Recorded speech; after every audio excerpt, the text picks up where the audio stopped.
Nous avons effectué un premier essai en nous inspirant de ce que nous avions appris en travaux pratiques sur la solubilité des solides.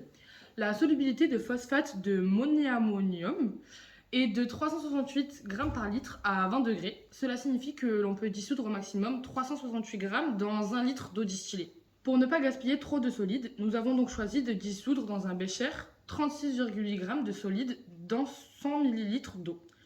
Puis nous avons rajouté 1 gramme de solide supplémentaire pour être en sursaturation. Nous avons chauffé à environ 50 degrés pour aider la dissolution, puis nous avons laissé refroidir lentement à température ambiante.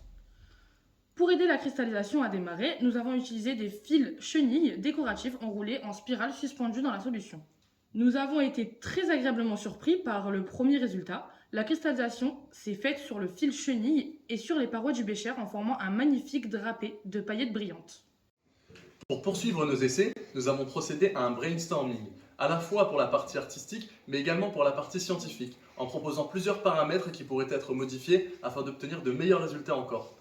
Pour les expériences, il a été suggéré de modifier le solvant de cristallisation, d'effectuer un essai dans une verrerie plus haute, ou encore d'effectuer une quantité en doublant les quantités. On a aussi pensé à utiliser de la fluorescéline pour rendre les cristaux fluorescents. Du côté artistique, l'idée d'un arbre, et en particulier un arbre de vie, est née. Le symbolisme de cet arbre est apparu très intéressant. Il symbolise la force, la résilience, mais aussi le cycle de vie. Nous avons même trouvé une analogie entre les champs lexicaux de l'horticulture et la cristallisation. Les arbres, tout comme les cristaux, poussent et le point de départ est appelé germination. Nous avons essayé de faire pousser notre arbre en faisant grimper sur les parois en papier aluminium, comme le tuteur aide un arbre à grandir. Au final, les meilleurs résultats ont été obtenus dans un bécher classique avec de l'eau. Dans le mélange eau-éthanol, les cristaux se sont formés beaucoup plus vite et malgré notre tuteur en aluminium, cela a été trop fragile pour récupérer notre arbre. Quant aux cristaux phosphorescents, ils ne se sont pas formés sur le fil chenille, mais uniquement sur les parois du bécher. Finalement, nous avons décidé d'aider notre arbre à pousser en formant nous-mêmes une forme d'arbre avec des fils chenilles. Le tronc d'arbre étant planté dans la solution saturée, le liquide est monté par capillarité et la cristallisation s'est faite sur le tronc en formant des paillettes. Pour les branches, nous avons été obligés de les arroser délicatement avec une solution saturée pour voir de petits cristaux blancs y apparaître. Enfin, nous nous sommes aperçus par hasard que la cristallisation avait eu lieu sur le papier absorbant qui nous avait servi à nettoyer. L'idée nous est alors venue de créer un sol cristallisé en imbibant une feuille de papier absorbant de solution saturée. Un peu de colorant vert dans la solution et le tour était joué. Notre sol était créé.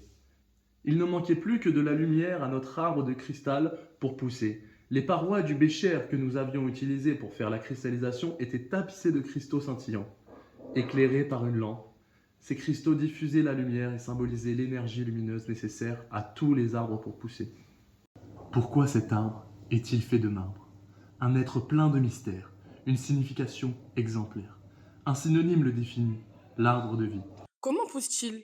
Le phosphate d'ammonium est utile, des morceaux de cristaux qui cherchent leurs mots, qui cherchent leur place sur ce fil de glace.